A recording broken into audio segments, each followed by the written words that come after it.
Ben Ceylan. Kaltun Maden Şirketi'nde çalışıyorum. Hayatımda zorluklarım oldu. Yani bir şeylere çok basit bir şekilde ulaşamadım. Hep bir zorluklarla, hep bir çabayla başardım. Evet, ilk başlarda korkuyordum. Şu anda kendime daha çok güveniyorum. Bir şeyleri başardığımdan eminim. Beni ayakta tutan eşim ve 3 yaşındaki kızım.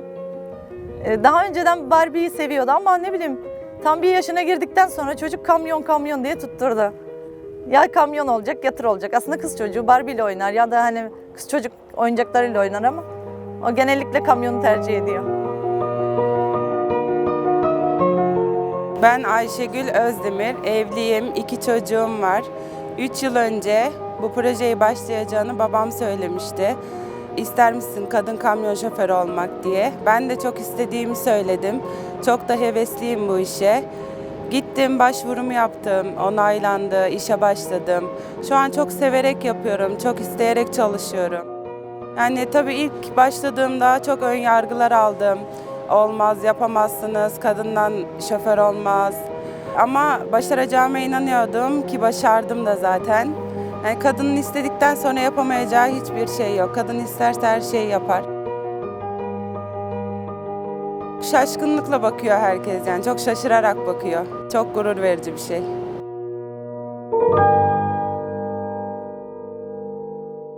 İsmim Ayşe.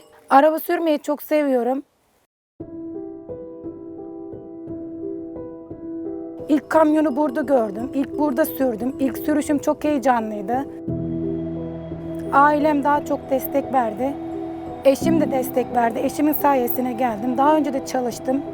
Her türlü işi yaptım, yaparım da. Her geçen gün iş basitleşiyor. Basitleşiyor ve daha kolay yapabiliyorum. Bugün nerede çalışacağım acaba, nereye gideceğim acaba diyebiliyorum. Herkes her işi yapabilir. Kadın erkek diye bir ayrımcılığımız yok. Herkesi bekliyoruz çalışmamıza.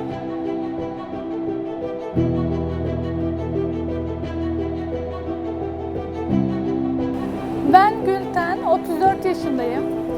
Şimdiye kadar birçok işlerde çalıştım. Aslında hayalim şoförlük değildi. Ama arkadaşlarım tarafından bir teklif gelince bunu değerlendirmek istedim. Değerlendirme sebebi daha önce yaşadığım annemle ilgili sıkıntılarım da sağlık problemleriydi.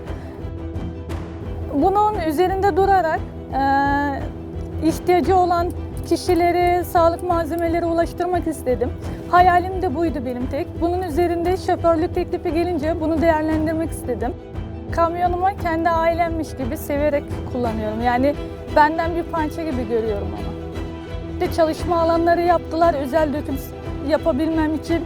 İşte şoför arkadaşlar yeri geldiğinde toz toprak içerisinde indiler. İşte yanaşma şekillerini söylediler. Bu şekilde zorlukların üstesinden geldim. Bir gün, elbet bir gün dışarıya ihtiyacı olanlara sağlık malzemeleri götüreceğim.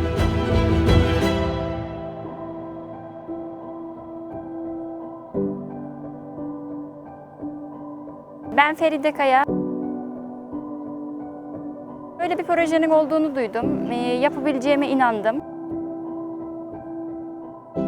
Başta ben bu iş başladığımda işte herkes çok tepkili davrandı. Çünkü köy ortamında olduğum için ben işte senin ne işin var orada? İşte bir sürü işte şirket ortamı malum, şantiye işi yapamazsın falan gibisini şey yaptılar. Ama şu an bakıyorlar, hatta çalışırken Çallı Ocağı falan var, bizim köyden geçiyoruz. İşte bazı imrenerek bakıyor, işte kimsenin söylediğini bakmadı gitti. İşte arabaya sürüyor, hani dediğini yaptı gibi cümleler alıyorum hani etraftan. Bazısı diyor çok iyi yaptın diyor, başarıyorsun diyorlar. Herkes yapabilir misin falan gibisinden, ne işin orada falan dediğinden. İşte ben isteyerek başladım bu işi, başardım diye kendimde gurur duyuyorum başta. Mutluyum, severek yaptığım için mutluyum. Çünkü insan sevdiği işi yaparsa daha başarılı, daha mutlu olur.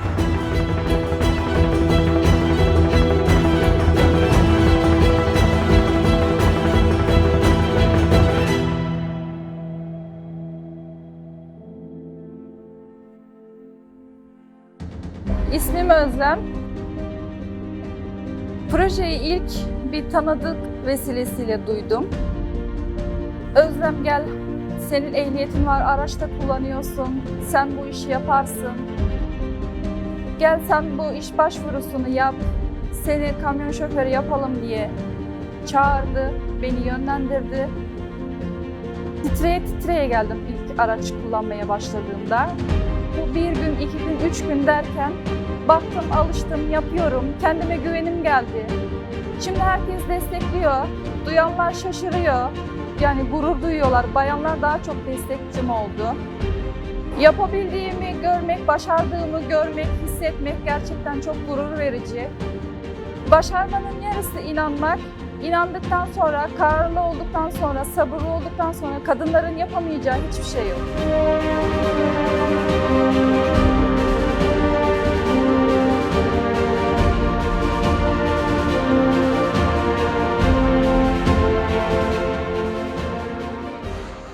İsmim Derya. Kaltın'da 2 senedir çalışıyorum. 3 çocuk annesiyim ve en büyük destekçilerim, oğlanlarım çok istediler kamyon şoförü olmamı. Kendim ana sınıf öğretmenliği bölüm mezunuyum.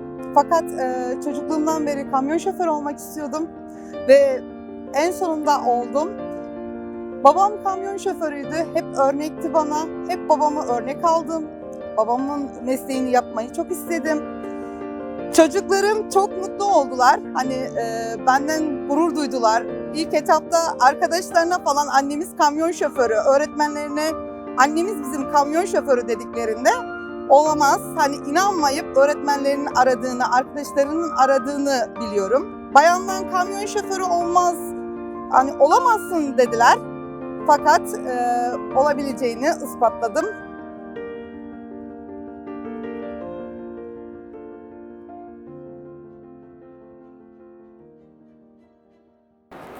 Benim adım Sevim Çiftçi.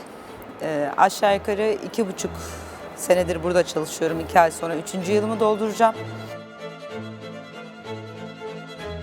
Eşimin tavsiyesiyle işe başladım. Önce kafamda oturtamadım bazı şeyleri. Neticede kamyon şoförü, yani araba ya da otobüs şoförü değil dedim. İmkansız olarak baktım.